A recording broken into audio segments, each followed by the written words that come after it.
বাড়িতে সবার আগে কিন্তু শাশুড়িই ঘুম থেকে ওঠে, আবার মাঝে মধ্যে আমরাও উঠে যাই ওনার আগে। সব দিন একরকম হয় না। যাই হোক, বেশিরভাগ দিন উনি আগে আগে ওঠেন, আর উঠে যেটা ওনার কাজ থাকে এই যে সুন্দর সুন্দর ফুলগুলো তুলে নিয়ে আসা। যাই হোক, আমি উঠে গেছিলাম। উঠে আর আজকে ছিল শ্রাবণ মাসের ৪র্থতম সোমবার, মানে গতকালকের ভিডিও এটা। আর আমি এই যে রেডি হয়ে নিয়েছি ঘরে পুজো দেব বলে। আজকেও আর আমার মন্দিরে যাওয়া হলো না। আর এই যে ঘরে পুজো দেবো ভেবেছি, সেটাও আমার হলো না কোনো একটা সমস্যার কারণে। কি আর করা যাবে, কিন্তু আমি ওই গায়ে উপোস থেকেছি বলতে পারো। পুরো উপোসই পালন করেছি, কিন্তু পুজোটা দিতে পারিনি। দূর থেকে ঈশ্বরকে প্রণাম করেছি। আমার মানে উপোস থাকার ইয়েটা আমি কমপ্লিট করেছি। যাই হোক, যা পুজো দিয়েছিল সেগুলো তোমাদেরকে যে দেখালাম। আর যেটা বলবো, আমার ভিডিওগুলো যদি ভালো লেগে থাকে তাহলে অবশ্যই সাবস্ক্রাইব করে আমার পাশে থাকার অনুরোধ রইল। আর আমি তন্দ্রা, তোমরা সকলে কেমন আছো? আশা করছি খুব ভালো আছো, আমিও বেশ ভালো আছি। আর তোমাদের সুন্দর সুন্দর কমেন্টের আশায় আমি বসে আছি। আর ভিডিওতে যদি কোনো ভুল থেকে থাকে অবশ্যই আমাকে জানাবেন তোমরা। তো যাই হোক, আমি আর দুপুরবেলা কিন্তু কোনো ভিডিও করিনি, যেহেতু উপোস ছিলাম।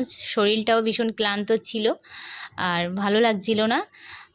কোনো ভিডিও না করেই একটু রেস্ট নিচ্ছিলাম। আর একদম বিকালের দিকে উঠে একটু ভালো লাগছিল, তখনই ভিডিওটা স্টার্ট করেছি। দেখো, সব কাজগুলো করব। আর এই জামা কাপড় গোছাতে গোছাতে আমার দিন চলে যায় বলতে পারো। এই ধোয়া, এই গোছানো। আর তোমাদেরকে তো শুধু এই ঘরটাই দেখাই, বাইরে দিয়ে যে কাজগুলো থাকে সেগুলো আর খুব একটা দেখানো হয়ে ওঠে না।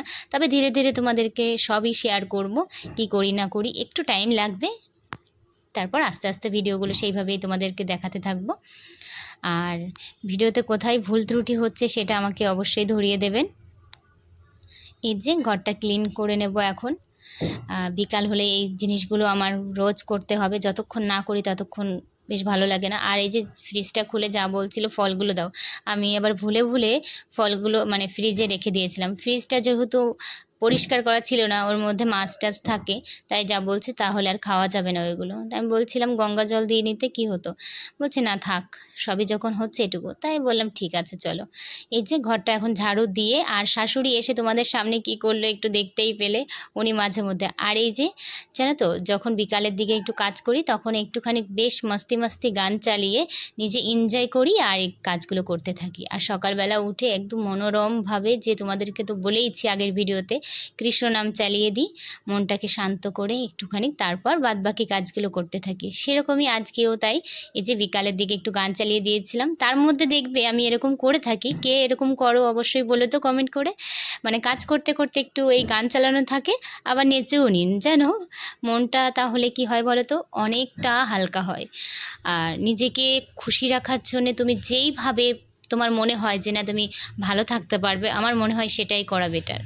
তো যখন মনের মধ্যে বেশি টেনশন থাকবে না, তখন দেখবে একটুখানি গান চালিয়ে একটু নেচে টেচে নেবে, নিজের মনের মতন করে কাজ করতে থাকবে, ব্যাস। তাহলে আর কোনো কষ্টই তোমাকে আঘাত দিতে পারবে না। তারপর এই যে সব কাজগুলো কমপ্লিট করে, খুব গরম লাগছিল। আর এই যে যা ফোন করেছিল, বলছে ফল কেটেছি আসো খেয়ে যাও। ছাদের উপর বসে সবাই মিলে গল্প করছিলাম। আর এই যে সন্ধ্যাবেলায় একদম সবাই মিলে এখানে গল্প করছিলাম। এইভাবেই বলতে পারো দিনগুলো আমাদের কেটে যায় গল্প গুজোতে। তবে জানি না, ঠাকুরের কাছে শুধু এটুকুই প্রার্থনা করি যেন সারাটা জীবন আমরা এইভাবে হাসি খেলা করেই জীবনটা কাটিয়ে দিতে পারি। দুঃখ তো আসবেই, সেটাকে যেন সামনা করে মানে সব আবার ঠিক করে নিতে পারি তোমাদের। আর এখন তো আর একটা কথা বলবো, যেটা আগের দিন তো বড় মায়ের কাছে গেছিলাম পুজো দিতে নৈহাটিতে। একটা জিনিস নিয়ে এসেছিলাম, মায়ের ফটো বলতে পারো। সেটা তোমাদেরকে দেখানো হয়নি, তাই আমি বললাম আমি তো ধরতে পারছি না একটু সমস্যার কারণে, তুমি একটু দেখিয়ে দাও। তো দেখো, এই যে সুন্দর মূর্তিটা নিয়ে এসেছিলাম, নিজের ঘরেই লাগাবো।